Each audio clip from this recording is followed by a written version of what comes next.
ma toon ühe näite. Näiteks nutitelefon. Mul on siin taskus üks nutitelefon. Kui paljud teist on oma nutitelefoni, ütleme, viimase 5 aasta jooksul katki teinud? Ekraan näiteks. No ütleme, et sul on telefon kukub õrnalt maha, siis sa lähed niimoodi kogemata astud peale niimoodi ja siis on ta katki. Ma nägin päris palju käsi. Hoiame üle käsi. Kõik, kellel on viimase 5 aasta jooksul läinud ekraan või telefon muul moel katki. Nii. Nüüd hoiame üleval ja hakkame alla laskma niimoodi, et praegu on kõikidel vähemalt 1 korra. Siis jätame üles, kellel on läinud vähemalt 2 korda.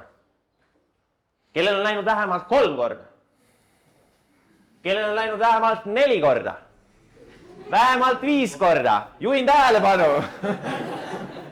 Käsi seisab. Ma rohkem sellega edasi ei lähe, siin teame, et mõnel inimesel on läinud vähemalt 5 korda. No kui sa igal etendusel 1 katki astud.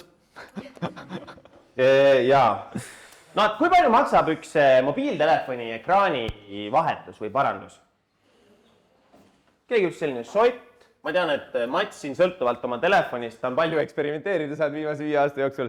Vahel on see 50 eurot, vahel on see 200 eurot. Teinekord ostad lihtsalt uue telefoni. See 200 eurot, see võib olla 800 eurot, võib-olla see on juba 1400 eurot. Ma ei kujuta ette ise, kui kõrgeks need numbrid tegelikult võivad minna.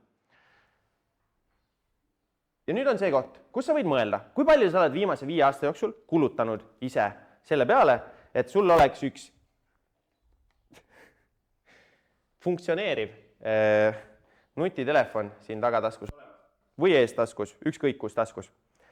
Ja nüüd mõelge see summa enda peast läbi. Ja oletame, et sul oleks näiteks kasutada nutiseadme kindlustus. Kes on kuulnud sellist asjast? Täitsa päris asi. Sa saad oma nutiseadet kindlustada.